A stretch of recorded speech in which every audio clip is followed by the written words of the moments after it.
Height and distance का most important question हम लोग लिए हैं, इसके बारे में हम लोग समझने वाले हैं, जो कि एग्जाम से आने का ज़्यादा प्रोबेबिलिटी चांस है वो क्वेश्चन आ ही जाए। ठीक है, तो आज हम लोग स्टार्ट करने वाले हैं क्लास 10 का one of the very important chapter का नाम क्या है, हाइट एंड डिस्टेंस। इसमें कुछ बेसिक टर्म्स है, इस चीज को अगर समझ में आ गया तो हाइट एंड डिस्टेंस दुनिया का सबसे इजी चैप्टर हो जाएगा। दो टर्म क्या है, दो टर्म है, देखो यहाँ पे समझो। तो स्टार्ट करते हैं क्लास को। सपोज के लिए ए बी एक टावर है, इस टावर की कोई ग्राउंड से, इस टावर कोई ग्राउंड में हुआ होगा, इस टावर की कोई ग्राउंड से, सपोज ये वाला ग्राउंड से कोई अगर मान लो ऊपर देखता है, कोई ऊपर देखेगा, समझ में आ रहा है, तो बनेगा एंगल ऑफ एलिवेशन बनेगा। ऊपर देखना एंगल ऑफ एलिवेशन, नीचे देखना एंगल ऑफ डिप्रेशन। आए समझ में? जैसे कि आपका मार्क अगर ज़्यादा आ गया तो आप बहुत ज़्यादा खुश होते हो, मार्क्स अगर कम हो गया तो डिप्रेशन में चले जाते हो। ऐसे ही नीचे गया मतलब डिप्रेशन होता है, ऊपर गया मतलब एलिवेशन होता है। तो यहाँ पे समझो क्या कि अगर ये पर्सन ने ऊपर देखता है, अगर ऊपर देख रहा है तो कुछ ना कुछ एंगल बना रहा होगा ग्राउंड पोजीशन से, कुछ ना कुछ एंगल बना रहा होगा ग्राउंड पोजीशन से, हाँ कि नहीं? यहाँ पे कुछ एंगल बनाया, ये था तुम लोगों का बेस, ये था परपेंडिकुलर, है ना? तो ये अगर मान लो कुछ एंगल बना, इस एंगल को मान लिया मैं थीटा, तो किस तरफ देख रहा है इस पर्सन ने, किस तरफ देख रहा है? ऊपर तरफ, टॉप ऑफ द टावर को देख रहा है। यहाँ पे जो पर्सन था, ये जो पॉइंट था, इस पॉइंट ने ऊपर तरफ को देख रहा है, ऐसे था, वो क्या कर रहा है? ऊपर तरफ देख रहा है, ऊपर तरफ। सन को देखोगे तो एंगल ऑफ एलिवेशन होगा, अगर मान लो सन वहाँ पे है, या फिर कोई मान लो बिल्डिंग को छत के ऊपर देख रहा हूँ, तो मैं क्या हो जाएगा, ऐसे करूंगा तो मैं ऊपर तरफ देख रहा हूँ। जब भी ऊपर तरफ देखना होता है उसको क्या बोलते हैं? इसको एंगल ऑफ एलिवेशन। तो यहाँ पे क्या हो, ये जो थीटा है ना, इसको मैं लिखूं दूंगा ए बी सी लिखूंगा, तो एंगल ए सी बी क्या है, कितना एंगल है यहाँ पे? थीटा है। अब थीटा का मतलब क्या, कुछ भी हो सकता है। क्वेश्चन में देखेंगे थीटा का 30 डिग्री होगा, 40 डिग्री होगा, 50 होगा, 60 होगा, जो भी होगा। तो एंगल ए सी बी कितना है? थीटा डिग्री हो रहा है। और इस पे क्या हो जाएगा, यहाँ पे हो जाएगा, इसको क्या बोलेंगे?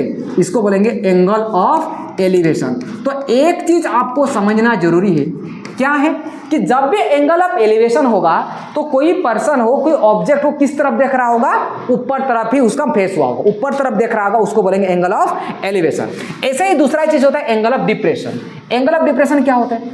एक और हमारा सेम टावर है, यहाँ पे सेम कोई एक टावर है, ठीक है, ए बी करके टावर है, इस टावर का इसका हॉरिजॉन्टल पोजीशन मान लिया, ठीक है, क्योंकि जहां से देख रहा है वहां से एक हॉरिजॉन्टल पोजीशन बनाना पड़ेगा। जोन सा पॉइंट से देख रहा है वहां पे एक वर्टिकल हॉरिजॉन्टल लाइन बनाना पड़ेगा, ताकि तुमको समझ में आ जाए कि एंगल कौन सा हो रहा है। अब देखो ये पर्सन ने क्या किया, यहाँ पे कोई पॉइंट है, यहाँ पे कोई पॉइंट है, यहाँ पे कोई पॉइंट है, इस पॉइंट को देख रहा है, कहाँ से देख रहा है? कहाँ से देख रहा है? ऊपर से देख रहा है। कहाँ से?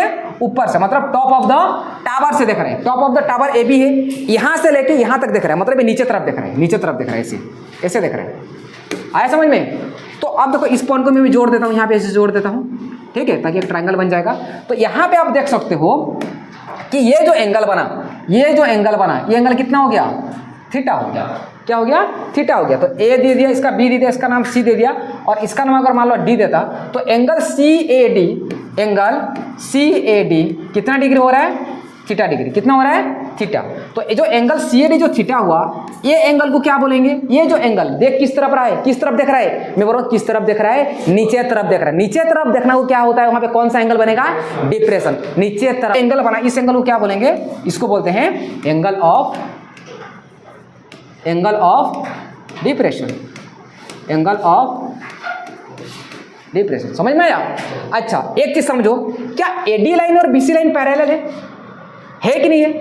अगर मान लो मैं लिख सकता हूं AD is parallel to BC, AD is parallel to BC। अगर पैरेलल होता है, इस चीज को भी ध्यान देना है आप लोगों का, काम का चीज है, जो बता रहा हूं सब काम का चीज है। अगर दो लाइन पैरेलल है और इसमें अगर मान लो कोई ट्रांसवर्सल लाइन आता है, तो ये वाला एंगल और ये वाला एंगल क्या होता है? सेम होता है। इसको बोलते हैं अल्टरनेट इंडियन एंगल होता है। तो अगर ये थीटा है और ये वाला लाइन और ये वाला लाइन पैरेलल है, ये ट्रांसवर्सल लाइन है, तो ये भी क्या हो जाएगा? ये थीटा हो जाएगा। आया समझ में? तो ये थीटा, तो ये भी थीटा हो जाएगा। समझ में आएगा? एक बेसिक क्वेश्चन तुमको सॉल्व कराता हूँ। देखो, जैसे ए बी का हाइट मान लो दिया है 10 मीटर दिया है। कितना मीटर दिया है?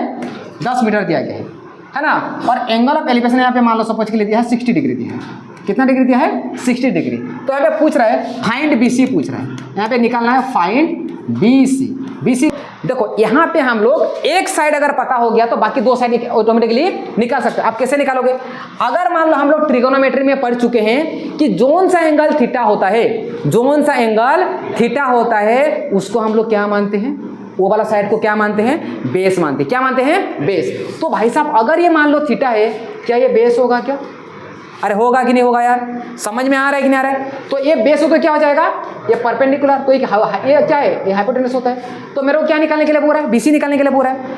देखो मेरे को पता है क्या है, AB पता है, मतलब मेरे को परपेंडिकुलर पता है और बेस मेरे को निकालना है, मेरे को बेस निकालना है। तो रिलेशन किस किस के बीच बन रहा है? क्या यहाँ पे रिलेशन देख पा रहे हो? यहाँ पे रिलेशनशिप किस किस का बन रहा है? यहाँ पे बन रहा है P का और B का, P का और B का। P और B का रिलेशन क्या होता है? P और B का रिलेशन क्या होता है? tan होता है कि नहीं होता है? अरे होता है कि नहीं होता है? ओके, तो यहाँ पे मैं क्या पुट करूंगा?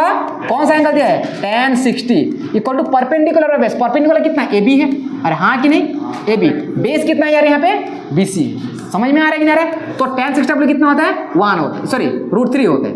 tan 60 कितना होता है? √3 होता है। AB कितना दिया है? 10 दिया है। BC कितना दिया है? BC को BC। अब क्या करना है? अभी क्या करना है? आप क्रॉस कर दो तो कितना आ जाएगा?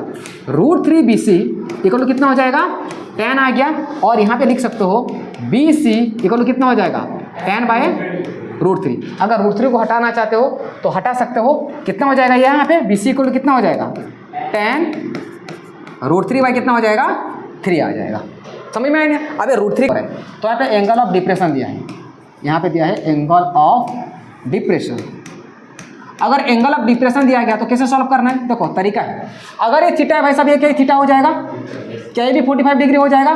तो ये ट्रायंगल के थ्रू मैं निकाल सकता हूँ। क्या निकालना है मेरे को? AB निकालना है। मेरे को निकालना है AB। Height of the tower दिया जाएगा, हाइट ऑफ द ट्री दिया जाएगा, जो भी दिया जाएगा उसी हिसाब से। Height of the light house वो बोलता है, जो भी क्वेश्चन के हिसाब से जो भी आएगा उस हिसाब से निकालना। अभी के लिए मान लो AB मान लेता हूँ। तो मेरे को अभी देखो, मेरे को निकालना क्या है? जो थीटा होता है क्या बोलते हैं उस वाला साइड को?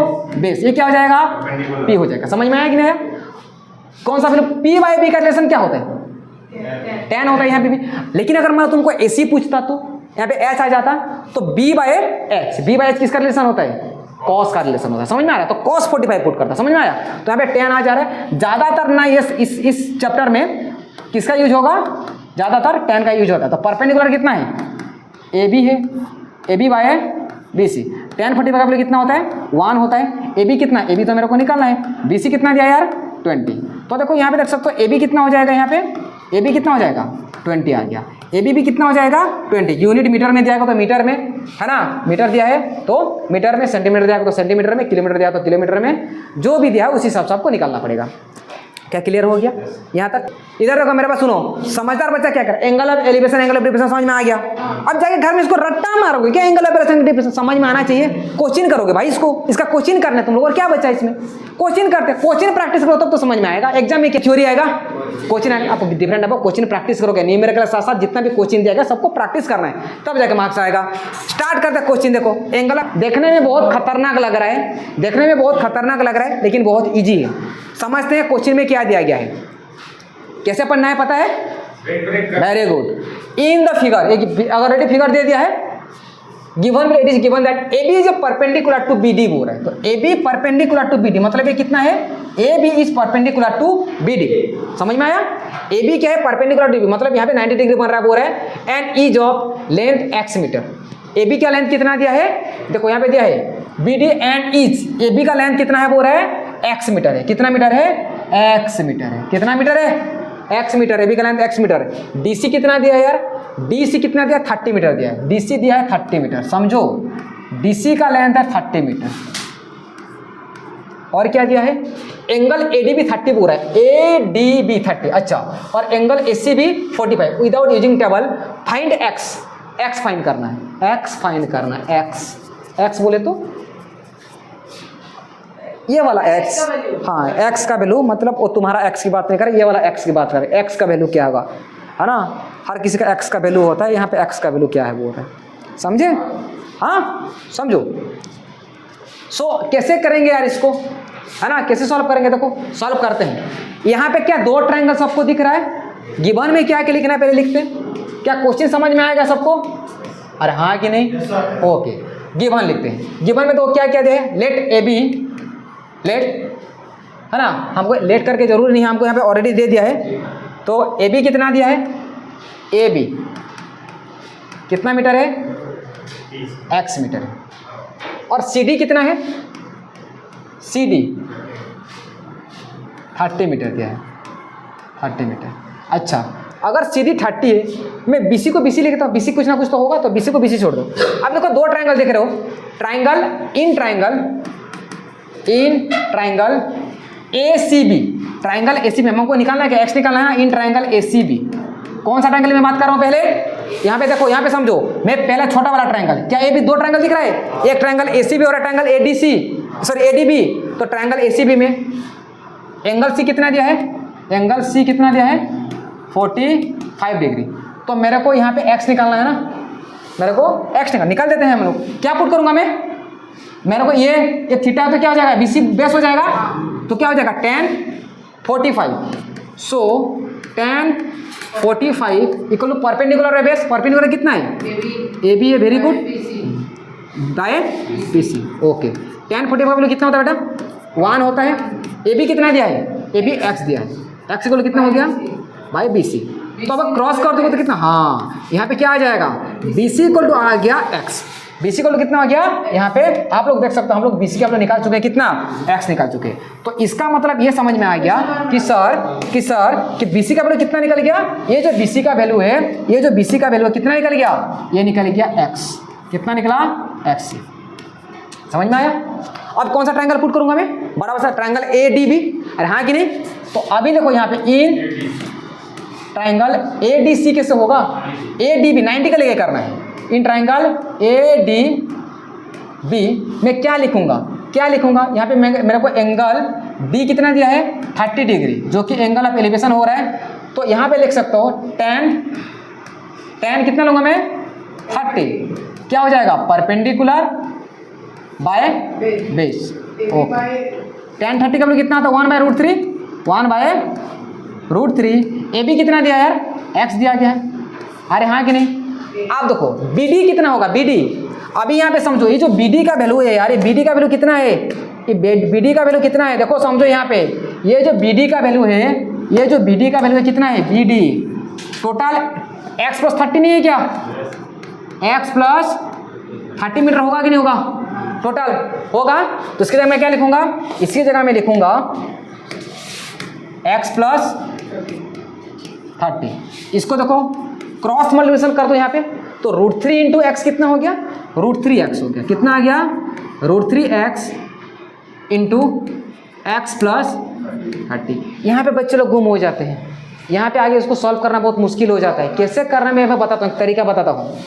x वाला टर्म को एक तरफ ले आओ, क्योंकि मेरे को x चाहिए ना, मेरे को क्या चाहिए, मेरे को x चाहिए, है ना, मेरे को x है। तो देखो √3x + x को इधर ले आओ तो क्या आ जाएगा -x, इक्वल कितना हो गया 30।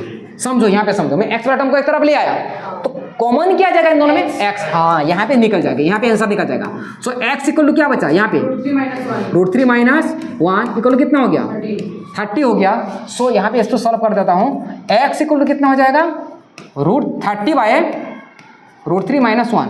अच्छा यहाँ पे तुमको प्रॉपर वैल्यू निकालने के लिए बोलता है, तो √3 का वैल्यू कितना होता है, ध्यान रहे √3 का वैल्यू होता है बेटा, √3 का वैल्यू होता है 1.732 होता है, ध्यान रहे, हाँ √3 गिवन रहेगा, है ना। तो x इक्वल टू कितना हो गया 30/1.732 - 1। सो यहाँ पे कितना आ जाएगा, x का वैल्यू आ जाएगा 30/0.732। इसको अगर सॉल्व करोगे ना तो x का वैल्यू कितना आ जाएगा, x का वैल्यू 14.98 कितना आ जाएगा। सो x का वैल्यू कितना निकलेगा 14.98 मीटर। अगर तुमको क्या भाई ये क्वेश्चन में क्या बोल रहा है, कुछ समझ में आ रहा है, क्वेश्चन नहीं आ रहा है, अरे आ रहा है कि नहीं आ रहा है, नहीं आ रहा है ना, समझता हूँ, समझने की कोशिश करते हैं ऐसा वाला क्वेश्चन को समझने को। देखो मैं इजी वाला सवाल लेके तुमको पढ़ा सकता था यार, पूरा इजी वाला जो डायरेक्ट जब ये 2 एग्जाम्पल तुमको बताया, ऐसे सवाल करके क्या करोगे, ये सवाल आएगा भी नहीं। समझ में आया, समझते हैं। देखो लेट मान लेता है find the height of the tree. Tree कैसे रहता है भाई, ऐसे रहता है ट्री की, ऐसे रहता है भाई, ऐसे रहता है ट्री। तो let AB is the tree, let answer निकालने की कोशिश कर रहे हैं, तो लेट मैं मान लेता हूं AB क्या है, AB is a tree. AB क्या है, ट्री है। समझो यहाँ पे समझो, मत लिखो, नहीं समझ में आ रहा तो पहले समझो, क्वेश्चन को समझ लेते हैं। इस चैप्टर में सबसे इंपॉर्टेंट क्या है? डायग्राम। जिसको डायग्राम बनाना आ गया इस चैप्टर उसके लिए इजी हो जाएगा। तो डायग्राम बनाना सीखना चाहिए। इस चैप्टर में सबसे इंपॉर्टेंट डायग्राम है। डायग्राम बनाना अगर आ गया तो चैप्टर पूरा इजी है और कुछ नहीं है, बस कैलकुलेशन थोड़ा सा है। आया समझ में? तो देखो क्या करना है, find the height of the tree. Height of the tree, मान लो कोई ट्री है भाई, ये कोई ट्री है, ये भी एक ट्री है। ट्री ऐसे रहता है कि ऐसे रहता है ना, ऐसे ही तो रहता है। हाँ, तो find the height of the tree when it is found that, क्या मिला कि on walking away from it 20 meter, 200 meter. यहाँ पे क्या दिया, क्वेश्चन को समझो। मैं इसको पूरा हाईलाइट कर देता हूँ ताकि समझ में आ जाए अच्छे से। वॉकिंग अवे बोल रहे हैं, क्या बोल रहे हैं? Walking away. वॉकिंग अवे का मतलब दूर चला। मैं यहाँ पे था, देखो यहाँ पे था, समझो मेरे बात को समझो। यहाँ पे था मैं, मान लो सामने ट्री है, तो 20 मीटर में पास में गया कि 20 मीटर दूर में गया? मैं 20 मीटर से दूर में आ गया। तो क्या बोल रहा है, एक कोई वॉकिंग अवे फ्रॉम 20 मीटर है ना, walking away from it 20 meter, कितना मीटर दूर चला गया? मैं कितना मीटर दूर चला गया? अरे कितना मीटर दूर चला गया? मैं चला गया भाई साहब 220 मीटर दूर चला गया। मतलब ये वाला पॉइंट पे था और कितना मीटर दूर चला गया? 20 मीटर है। In a horizontal line through its base, इस बेस के 20 मीटर दूर चला गया। तो एंगल कितना, पहले कितना एंगल बन रहा था, उसके बाद कितना बना? 30। पहले एंगल बन रहा था ट्री के साथ, कितना बन रहा था? 60 डिग्री एंगल बन रहा था। बाद में कितना डिग्री एंगल बना? 30 डिग्री। अच्छा, पहला वाला 60 होगा कि दूर वाला 60 होगा? पहले वाला 60 होगा। इसमें भी बच्चे लोगों का गलती हो जाता है, समझो। 60 पहले वाला होगा, बाद वाला, क्योंकि जितना करीब जाओगे आपका एंगल एलिवेशन बढ़ता जाएगा घटता जाएगा। अब जितना पास जाओगे आपका मुंडी से ऊपर होता जाएगा और जितना दूर जाओगे आपका मुंडी से नीचे होता जाएगा। तो पहले वाला क्या हो जाएगा? पहला वाला कितना था? 60 था, बाद में कितना आ गया? 30 आ गया। अरे हाँ कि नहीं यार, कोई चीज़ समझ में आया? क्या पूछ रहे हैं? Height of the tree. हाँ निकाल लेंगे। पहला सवाल जैसे तो ये है ये, ठीक है। तो मान लेते हैं, क्या मानेंगे यार, मान लो ए बी को मैं एच मान लेता हूँ। Let A B is, A B कितना है, मैं ए बी को कितना मीटर मान लिया? मैं एच मीटर मान लिया। चलो मैं ए बी को एच मीटर मान लिया। कितना मान लिया? एच मीटर मान लिया। पहले क्या निकालूंगा मैं? tan 60 निकाल दूंगा। पहले इन ट्राइंगल, कौन सा ट्राइंगल लूंगा? ए सी बी या फिर ए बी सी, जो बोलो, A C B. In triangle A C B, ये थीटा तो ये वाला क्या हो जाएगा? बेस, बी सी बेस हो जाएगा। तो क्या हो जाएगा? tan 60। Very good. tan 60 को क्या हो जाएगा? Perpendicular base A B by, हाँ A B by B C. समझो ये tan 60 है, 60 थीटा हो गया, ये बेस हो गया, तो क्या हो जाएगा? परपेंडिकुलर। तो P by B, A B by B C, A B by B C. tan 60 का कितना होता है? √3 होता है। ए बी कितना दिया है? ए बी तो मेरे को नहीं आऊँ, एच लिया हूँ। बी सी कितना है? बी सी को बी सी लिखो। तो अभी देखो इसको अगर क्रॉस कर दूंगा तो क्या आ जाएगा? ये आ जाएगा एच इक्वल टू कितना आ गया? √3 बी सी आ गया। आया समझ में? एच इक्वल टू कितना आ गया? एच का वैल्यू यहाँ पे निकल गया √3 बी सी। समझे कि नहीं समझे? समझ में आ गया? अभी किसका निकालूंगा? अभी निकालते हैं किसका? अभी निकालेंगे in triangle A D B, in triangle A D B. अच्छा, ए डी बी में देखोगे तो बी डी कितना होगा? बी डी कितना होगा? क्या बी सी प्लस 20 नहीं होगा? अरे होगा कि नहीं होगा? बी सी प्लस 20 मीटर तो होगा ये पूरा डिस्टेंस। हाँ, तो in triangle A D B में क्या निकालूंगा मैं? tan कितना निकालूंगा? tan 30। tan 30 को क्या होता है? परपेंडिकुलर है बेस, तो परपेंडिकुलर कितना है? ए बी है, बेस कितना है? B D. तो tan 30 का वैल्यू कितना होता है? 1/√3। ए बी कितना है यार? एच। बी डी कितना है? बी डी का वैल्यू देखो तो बी सी प्लस 20। समझ में आया कि नहीं आया? अभी इसको सॉल्व करते हैं। सो क्या हो जाएगा? √3 H equal to B C plus 20। समझ में आया? अब देखो मेरे को निकालना है क्या? मेरे को क्या निकालने के लिए बोल रहा है यार? हाइट ऑफ द ट्री ना। तो मैं बी सी को क्या लिख सकता हूँ यहाँ पे? देखो मैं क्या बी सी को यहाँ पे लिख सकता हूँ? h/√3 लिख सकता हूँ क्या? मैं बी सी को h/√3 लिख सकता हूँ कि नहीं लिख सकता? √3 इधर जाए क्या हो जाएगा? डिवाइड हो जाएगा। तो √3 को √3h को √3h, मैं बी सी के साथ क्या लिखूंगा? h/√3 लिख दूंगा। क्या पे लिख दिया? h/√3 plus 20। क्या सबको क्लियर है यहाँ तक कि क्लियर नहीं है?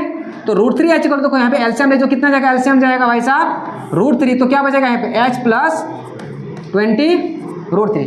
सवाल यहाँ तक क्लियर है सबको? क्या यहाँ पे सबको कॉन्सेप्ट क्लियर है? अब इसको क्या कर दूंगा, अभी क्या करूंगा, अभी करूंगा क्रॉस मल्टीप्लिकेशन। क्या?